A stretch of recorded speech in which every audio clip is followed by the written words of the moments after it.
so iaitu topik unit 6, okey, bertajuk pembangunan negara bertunjangkan integriti. Okey, so apa kata kunci kat sini iaitu integriti. Okey, so saya rasa pelajar-pelajar sekalian tahu apa yang dimaksudkan dengan integriti. Okey, so kita tengok dulu apa yang dimaksudkan dengan integriti.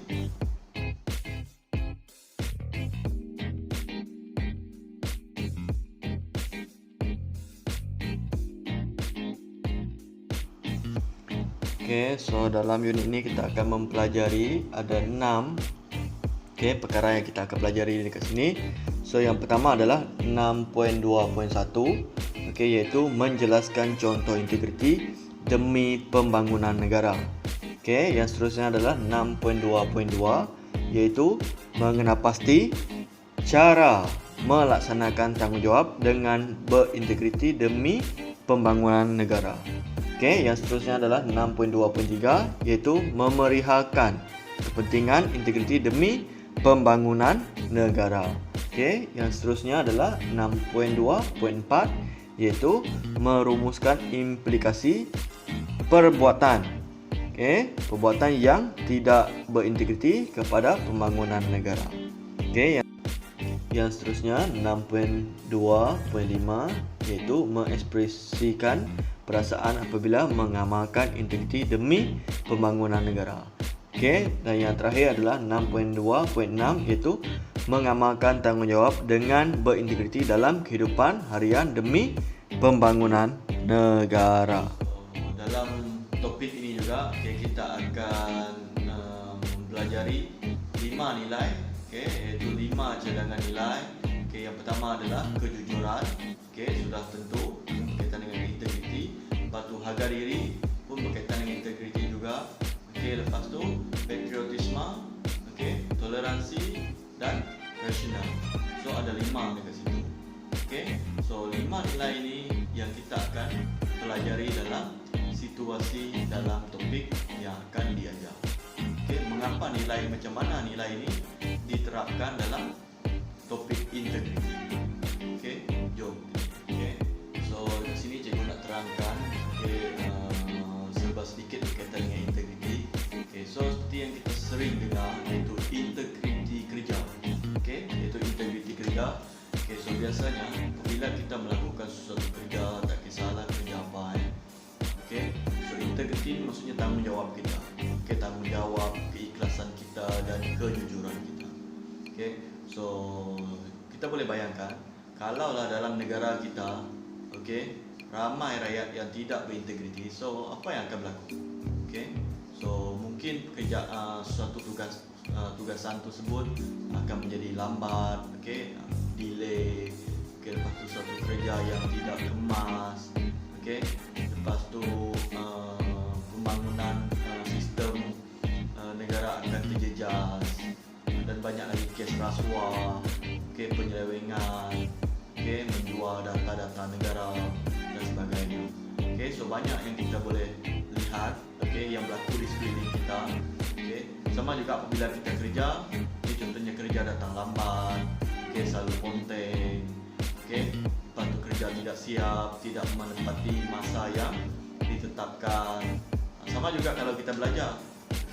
So kalau kita belajar, contohnya tugasan yang diberikan oleh guru, kadang-kadang kita tidak menepati apa yang ditetapkan. Mungkin hantar tugasan dengan lambat, tidak hadir kelas, dan macam-macam lagi.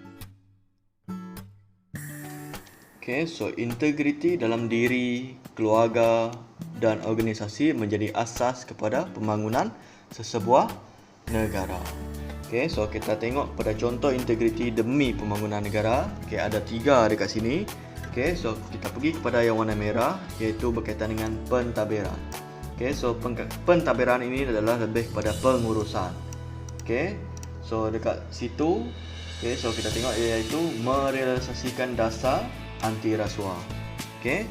So lepas tu menjaga kerahsiaan dan maklumat sulit negara.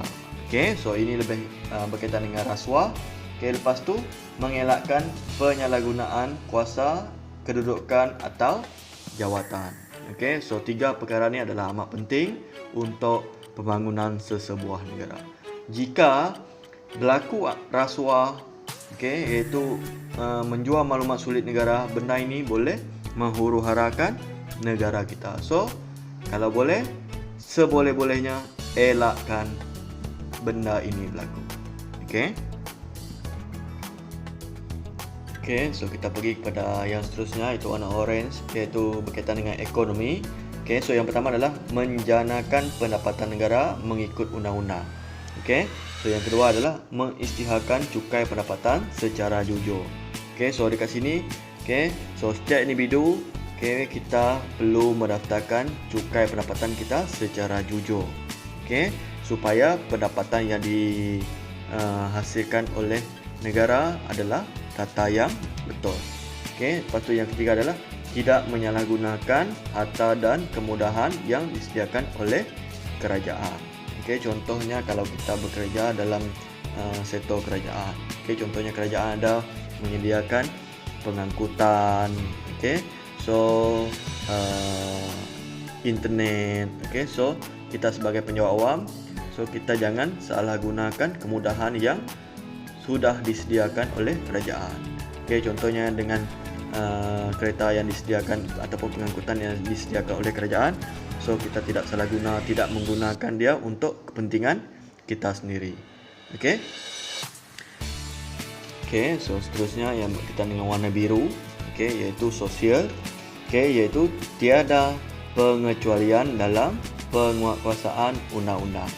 Okey, so maksudnya di sini setiap orang sama rata dan tiada seorang pun dikecualikan daripada penguatkuasaan undang-undang.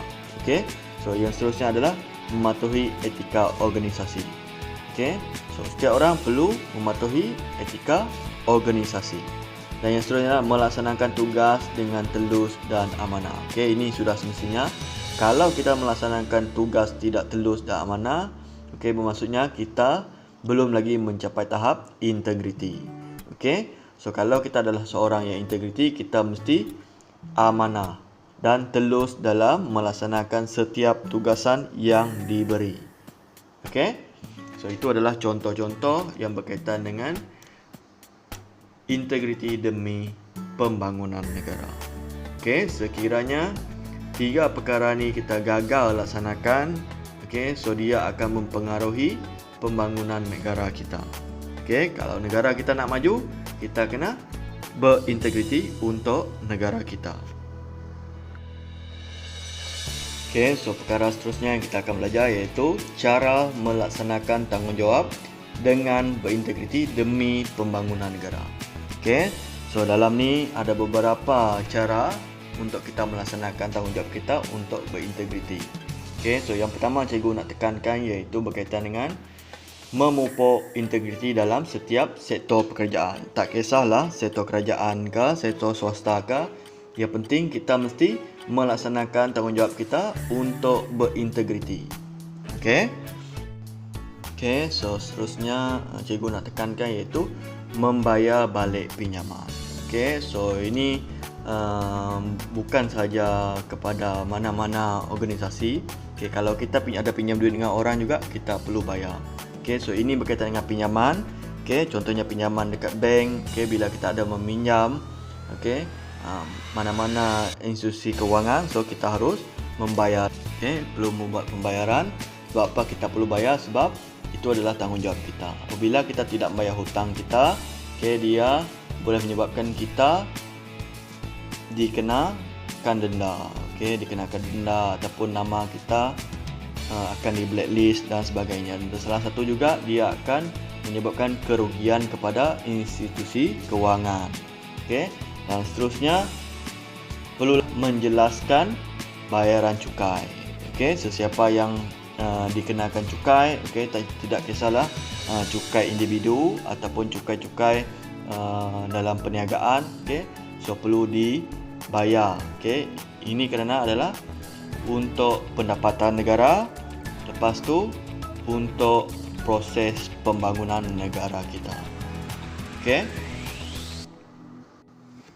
Okey, so cara yang paling mudah kita nak melaksanakan tanggungjawab kita dengan berintegriti demi pembangunan negara iaitu menyokong setiap kempen pembangunan negara. Okey, contohnya kempen anti rasuah. Okey. So, kalau soalan tanya apakah cara kita melaksanakan tanggungjawab dengan berintegriti demi pembangunan negara, macam mana cara dia? Iaitu menyokong kempen pembangunan negara ataupun menyokong kempen anti rasuah. Okey. So, benda ni kita boleh gunakan dalam menjawab soalan. Okey. Okey, dan yang seterusnya, yang terakhir cikgu nak tekankan iaitu mematuhi peraturan dan undang-undang. Okey. So, mematuhi peraturan dan undang-undang juga adalah satu tanggungjawab kita. Okey, so kita kena patuhi setiap undang-undang dan peraturan yang telah ditetapkan oleh negara kita. Kalau kita gagal mematuhi peraturan dan undang-undang negara kita, okey, sudah tentu negara kita akan huru-hara. Okey, so, contohnya tadi, okey, isu rasuah. Okey, sudahkah anda mempelajari nilai integriti? Okey, jika sudah, okey, terus berintegriti, okey, di dalam kehidupan kita. Okey, so ini adalah untuk kebaikan kita bersama. Okey, kebaikan kita bersama dan kebaikan untuk negara kita. Okey, itu saja daripada saya. Terima kasih. Jumpa lagi.